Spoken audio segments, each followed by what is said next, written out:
ঠাকুর শ্রী রামকৃষ্ণ ও স্বামী বিবেকানন্দের প্রথম দিককার সাক্ষাৎ এবং তাদের মধ্যেকার কথোপকথন রামকৃষ্ণভাব আন্দোলনের ইতিহাসে এক অত্যন্ত গুরুত্বপূর্ণ ঘটনা।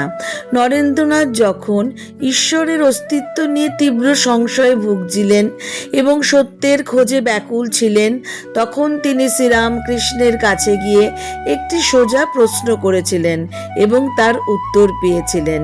দক্ষিণেশ্বরে প্রথম দিকের এক সাক্ষাতে নরেন্দ্রনাথ শ্রীরামকৃষ্ণকে জিজ্ঞাসা করেছিলেন, মহাশয়, আপনি কি ঈশ্বরকে দেখেছেন?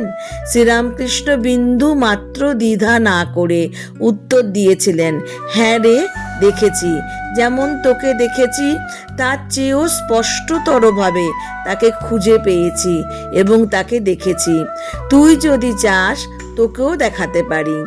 তিনি আরও বলেছিলেন যে মানুষ স্ত্রী, পুত্র বা টাকার জন্য ঘটি ঘটি চোখের জল ফেলে, কিন্তু ঈশ্বরের জন্য কে কাঁদে রে? যদি কেউ তার জন্য ব্যাকুল হয়ে কাঁদে তবে তিনি নিশ্চয়ই তাকে দেখা দেবেন। শ্রীরামকৃষ্ণ নরেন্দ্রনাথের ভিতরের অসাধারণ আধ্যাত্মিক সম্ভাবনা প্রথম দিনেই চিনে গিয়েছিলেন। তিনি নরেনকে বলেছিলেন, তুই তো সাধারণ মানুষ নয়, তুই নররূপী নারায়ণ। জগৎকে আলো দেবার জন্য তোর আগমন ঘটেছে। নরেন শিক্ষা দেবে, এই কথাটি তিনি বলেছিলেন। শ্রীরামকৃষ্ণ নরেনকে লোকশিক্ষার দায়িত্ব দিয়ে বলেছিলেন, নরেন শিক্ষা দেবে। ঘরের ভেতরে ও বাইরের লোক সবাই ওর কথা শুনবে।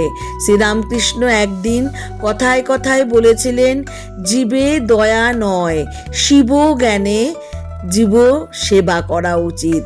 এই কথাটি তরুণ নরেন্দ্রনাথের মনে গভীর প্রভাব ফেলেছিল, যা পরবর্তীকালে স্বামী বিবেকানন্দের বহু জনহিতায়, বহু জনসুখায় এবং মানব সেবার মূল দর্শনে পরিণত হয়।